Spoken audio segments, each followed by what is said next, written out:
Hey guys, it's me, Professor STARSTAR. Now you may be wondering, STARSTAR, what's Pochi Science?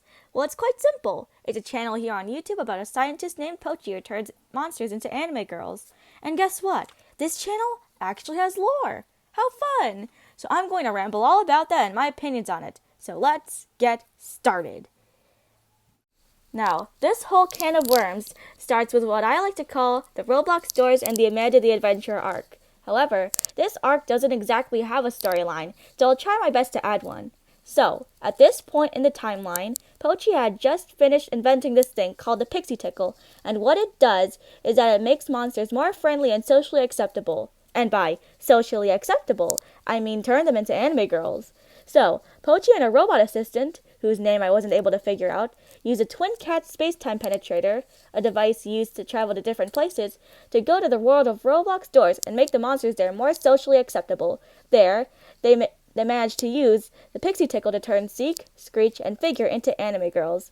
After this, they head to the world of Amanda the Adventurer and turn Wooly into an anime girl. Just a little side note here, they thankfully don't turn Amanda into an anime girl, but instead make her just not evil, which is good because Amanda is like 5 years old.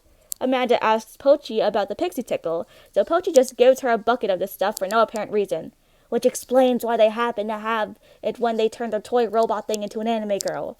And that's all for this arc. Oh, and they also turned Grimace into an anime girl. That's important too, I guess. Now the next arc is what I like to call the Rainbow Friends arc. This is where the lore actually starts to take place. In this arc, Pochi and her robot assistant are in the world of the Rainbow Friends to turn your favorite stereotypical mascot horror characters into anime girls. So, the beginning of the arc starts normally, just the main Rainbow Friends gang turning into girls. Personally, my favorite transformation of the bunch aside from Red is Green's transformation. I just feel like her design looks so calming and serene. Oh, and Orange becomes friends with Purple, which is really cool in my opinion. Anyways, the big part of this arc is Red's transformation, which is why I mentioned earlier, because instead of accepting the fate of turning into an anime girl, he fights back. Basically, what I mean by this is that he uses this machine to turn into a more stronger and scarier version of himself. One epic fight scene later, it seems that Pochi has lost, until it appears that Pochi has stolen something from Red that seemed to be very similar to the Pixie Tickle. So I'm going to call it the Pixie Tickle Zero because that sounds like a cool name for it. So, Pochi then summons the Rainbow Friends gang, who, at this point, were already transformed. And Red just stares at the Rainbow Friends in absolute shock of what Pochi has done to his once-beloved creations.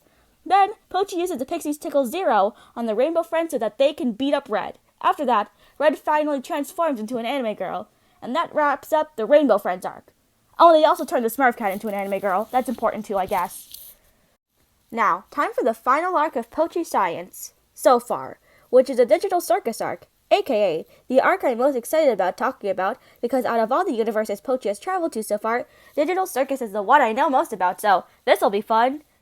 Anyways, the arc starts off with Red, in anime girl form, just being plain upset about being an anime girl, as probably many people would. So, what does he do? He decides to steal some of the Pixie Tickle and trick Pochi into digesting it by putting it on a cake. But just as he gives the cake to her, the Twin Cat space-time penetrator glitches out and absorbs the cake, transporting it to the Digital Circus. Jax finds the cake and suddenly has a wonderful idea. Well, a wonderfully horrible idea, that is. What he does is that he feeds the cake to Gangle, Kinger, and Zubul, turning them into anime girls. Jax then gives the cake to Ragatha, although she doesn't really change that much. The only difference is that she's not really a ragdoll anymore. Anyways, with Ragatha transformed, but not really, everything is A-okay. Except I forgot to mention that they're being attacked by abstracted Kaufmo. But just in time, Pochi shows up and turns Kaufmo into an anime girl, essentially unabstracting him. Now, the reason why Pochi came here in the first place is to retrieve the cake, because let's be honest, you really don't want that cake in the wrong hands. You know what that Pixie Tickle can do at this point.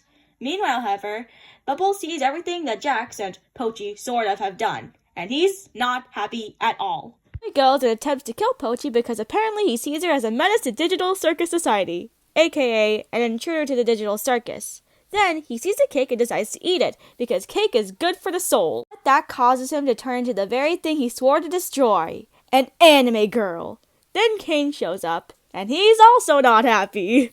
And that's where we leave off. Personally, I think that Pochi Science is a pretty good channel. I absolutely love the designs and the art style. My suggestion is that we see more episodes where the transformed monsters are just hanging out and having fun.